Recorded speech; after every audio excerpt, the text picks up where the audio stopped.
It's equally valuable. Yes.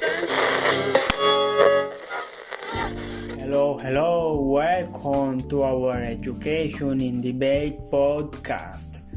Today we are delving into a hot topic that has generated controversy since times immemorial. Are private schools really better than public schools? For today, we have a special guest, the education specialist and psychologist Alejandro Babilonia. Thank you, Michael, and thank you very much for your invitation. I'm happy to be here today and to be able to talk a little about this interesting and controversial subject that revolves around education. So, the topic of today's discussion is: are private schools better than public schools? Many parents and students frequently consider this question. What are your first impressions of this? Well, comparing public and private school may not be as straightforward as it first appears. Both types of schools have specific benefits and drawbacks. Private school can provide more specialized programs, smaller class sizes, and superior resources because they are typically funded by tuition fees. On the other side, because they receive government funding, public schools often enroll a wider range of students and provide more extracurricular options. That's a really good point. Private schools, smaller class numbers, may provide personalized instructions, which may be beneficial for some students who grow there.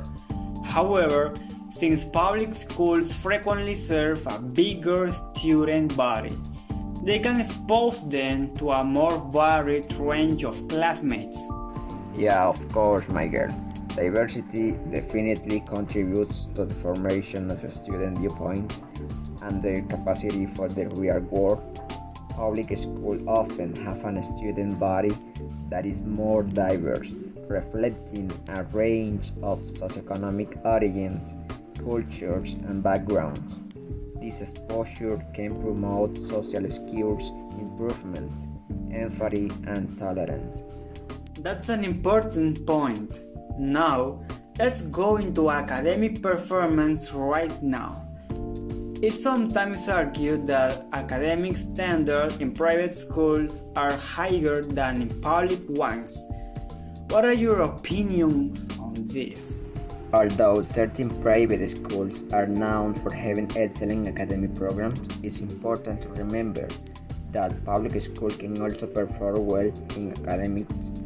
Excellent teachers and challenging programs are found in many public schools, and at the end, everything comes down to the particular school, its resources, and the commitment of its staff.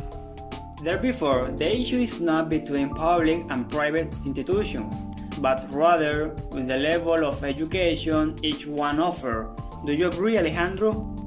Yeah, that's right, Michael. Public and private schools both provide high-quality education. It's important to evaluate each school independently, taking into account elements like teacher qualification, student-teacher numbers, curriculum, and extracurricular options. Thank you, Alejandro. It is clear that choosing between private and public schools shouldn't be done only on the basis of the institution's standing. Both parents and children should take into account each other's individual objective. Yeah, I see what you mean, and I agree with you. Both private and public schools are good options to study, but it's essential to take into account the study objective when choosing between one or the other. Private schools often offer a more personalized education and additional resources. Public schools are often more affordable in terms of cost and can provide a quality education to a diverse audience. The best choice depends on what suits the student's needs and goals. Consider factors like academic performance, cost, and overall the value. In the end, focus on what will help the child develop and succeed. And that concludes our podcast on choosing between private and public schools. We have carefully discussed the different perspectives and factors to consider when making this important decision. So, see you in the next episode. Thank you.